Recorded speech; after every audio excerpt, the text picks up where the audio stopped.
e hoje eu vou falar um pouquinho sobre a origem do metodismo. Na verdade, o que eu fiz aqui foi uma síntese das ideias apresentadas por Eliseu Gomes. Ele apresenta essa tese no vídeo Via Paralela. E o que eu fiz aqui foi organizar as ideias dele de maneira mais didática para a gente entender o que ele está querendo passar com esse vídeo. Então, para a gente entender o que ele passou lá no vídeo Via Paralela, eu dividi aqui em 3 partes. A gente precisa perceber a origem da igreja celta, o choque entre ideias e o rompimento intermitente. A gente precisa passar de um ponto para outro a partir dessa origem. Então, nascimento da igreja cristã.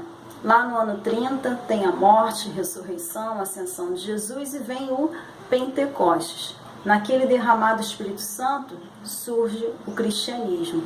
E esse cristianismo ele vai ser consolidado a partir da conversão de Paulo, que vai começar a organizar essa igreja, que vai começar a difundir essa fé.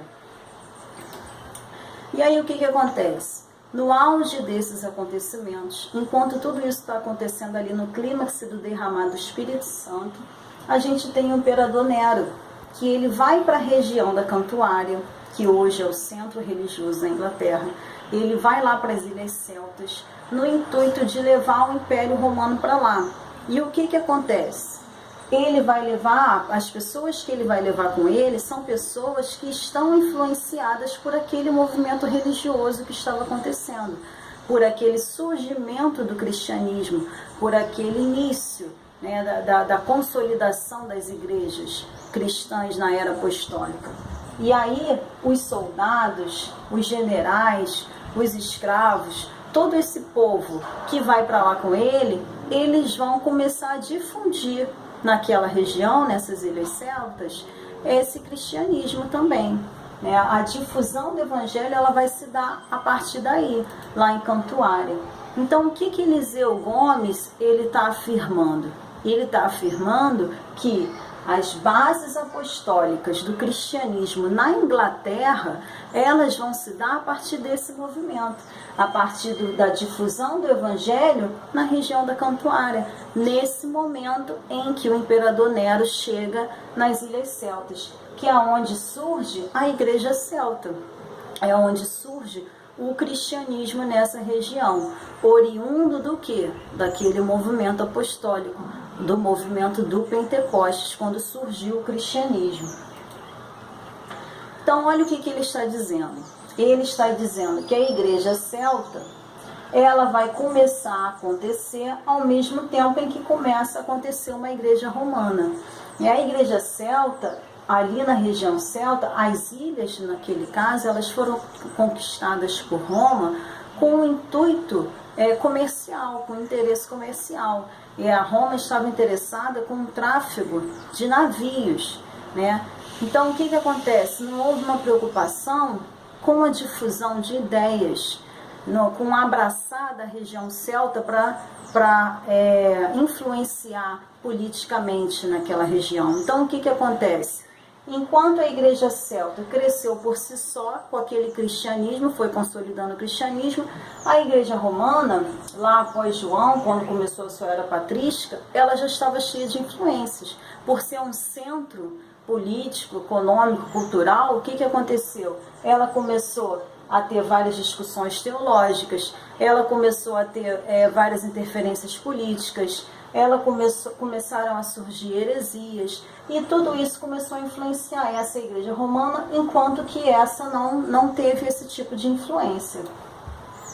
Já no século II, o Império Romano ele envia colonos como barreiras naturais contra os povos nômades que estavam indo para aquela região das Ilhas Celtas. Então aí continua a ser povoada essa região, e essa igreja continua crescendo e se estabelecendo, até que a gente chega no século IV e a gente já percebe uma igreja estabelecida.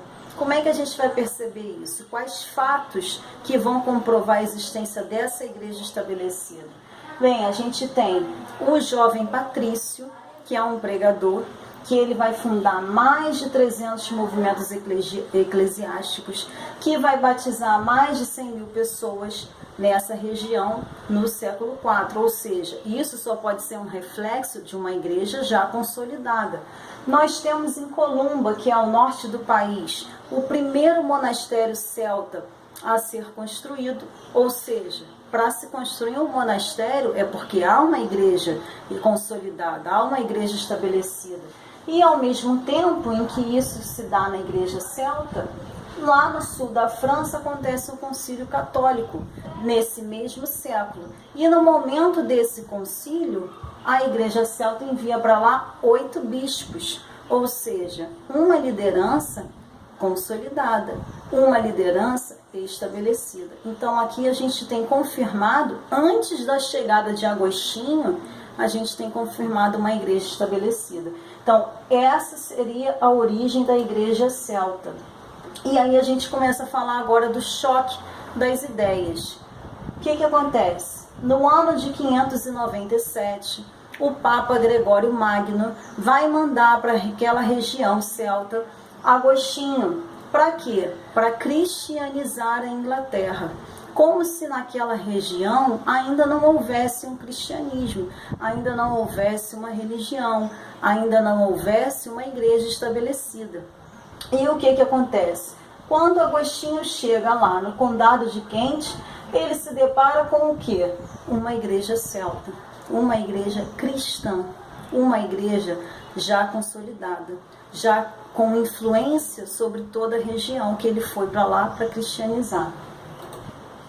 Então, olha o contraste.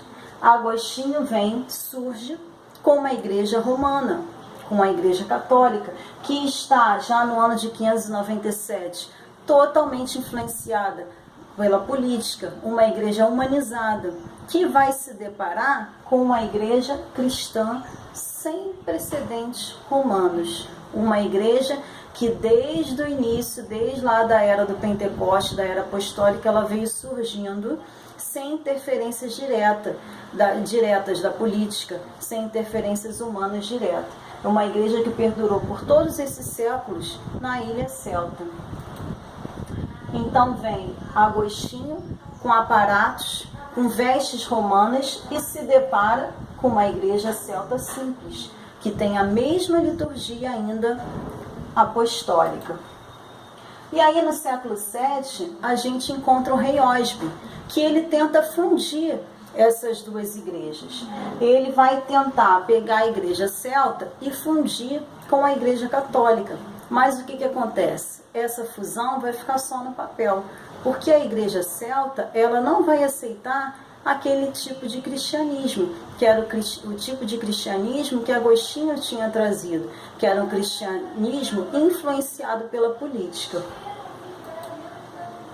E aí vai acontecer o rompimento, ou seja, a gente teve um momento de separação religiosa e agora a gente vai falar um pouco sobre a separação política. O que acontece? Essa separação política, ela foi progressiva. A partir do ano de 1100, com o rei Guilherme, todos os monarcas que vão se suceder a partir dele, até chegar no Henrique VIII, eles vão ter um momento de ruptura. Então, o que ele quis apresentar nesse vídeo? Ele quis desmistificar a ideia de que a separação aconteceu com o caso de Henrique VIII com Ana Bolena. Esse caso, ele foi o ápice, foi o estopim de todos os acontecimentos. Na verdade, essa separação, ela começou com o rei Guilherme, em 1100. E todos os outros, cada monarca teve o seu momento de ruptura. E também vale a pena a gente prestar atenção no seguinte detalhe. A separação religiosa aqui, ela já não importa tanto. Por quê? Porque já tinha acontecido uma separação religiosa.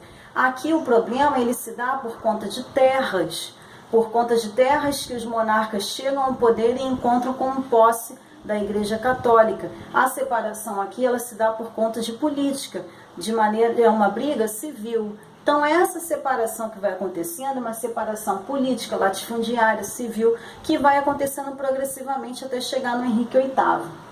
Henrique II, por exemplo, ele vai proibir a saída das pessoas do território sem a permissão dele. Isso não poderia acontecer, porque vai de encontro com a supremacia católica, que é a dona daquelas terras. Henrique III, a mesma coisa, ele vai proibir a consagração sem autorização dele, mais um choque contra a supremacia católica. E aí o bispo Anselmo, ele tenta restabelecer essa supremacia. Ele vai chegar para o monarca e ele vai sugerir que ele seja submisso à liderança do Papa, que ele restabeleça o controle das terras da Igreja Católica, mas ele não consegue. E aí chega o caso de Catarina de Aragão. Catarina de Aragão, que é viúva do irmão de Henrique VIII. Então Henrique VIII se casa com ela, mas ele não fica satisfeito com o casamento, por ela não dar herdeiros homens e por outras questões. Então o que ele faz? Ele pega um texto em Levíticos e cria uma súmula teológica dizendo que a viúva do irmão não pode se deitar com ele. E aí ele acaba levando isso ao Papa. E o que acontece? Nesse momento, a Igreja Católica ela se vê em xeque. Ou ela concede o divórcio e ela não perde aquela região da Inglaterra, ou ela concede o divórcio e só perde aquela região. Então ela tem a opção de perder somente a Inglaterra ou perder todo o outro poder que ela tem sobre a Europa. E aí ela acaba não concedendo. E nesse momento, Henrique VIII, ele acaba se tornando chefe da Igreja da Inglaterra. Ele vem com um ato de supremacia e ele rompe com a Igreja Católica. Sendo que é importante a gente saber que essa ruptura é uma ruptura política, não é só uma ruptura da religião. E aí, quando ele vem romper, ele vai pegar que religião? Que religião vai ser a religião da Inglaterra? Aquela igreja celta que já vinha naquela região desde o século I. Então, a Igreja Romana e o Condado da Inglaterra, eles vêm numa briga política, latifundiária, civil. E, enquanto isso, a Igreja Celta está paralela a essa briga. E aí, depois disso, né, nesse contexto, vem, no século XIV, John Wycliffe, que ele é da região celta, e ele é um precursor da reforma, ele é um professor de Oxford, e ele vai vir com ideias contra o catolicismo. E aí ele vai influenciar diretamente John Huss, que vai iniciar o movimento de pré-reforma, e vai influenciar diretamente Lutero, que vai eclodir com a reforma. Erasmo de Roterdã vai trazer ideias humanistas, que também vão influenciar Lutero para a eclosão da reforma. E aí vem a reforma protestante, Calvino, Anabatistas, Quaker, George Fox, e tudo vai se desenrolando a partir da reforma. Maria Tudor, quando sobe ao trono, ela é filha do Henrique VIII com a Catarina de Aragão. Então ela, com raiva do pai, ela manda matar um monte de bispos, ela mata um monte de bispos. Só que ela acaba morrendo. E quando vem Elizabeth I, ela volta com aquelas origens. E aí ela vai ser influenciada por ideias de puritanismo, com ideias de não conformismo, que não vão aceitar nada católico, que vão disseminar tudo que é católico, né? E aí vem Wesley, que vai ser influenciado por Jacob Spener, pelo pietismo, pelos morávios, e vai surgir o metodismo. Então, o que Eliseu Gomes diz nesse vídeo, na verdade o que ele fala é o seguinte, que o metodismo, ele teve influências do protestantismo, influências do puritanismo, influências dos morávios, mas ele, na verdade, é uma consequência daquela igreja celta, que foi originada lá no século I. A origem desse movimento foi lá na igreja celta no século I, que ela cresceu paralelamente até em 1700 surgir o metodismo. Não é como as outras denominações, as demais ramificações. Outras ramificações do movimento evangélico, elas foram originadas a partir da Reforma Protestante. E o que ele diz é que o metodismo não, o metodismo é uma consequência dessa via paralela que surgiu lá no século I.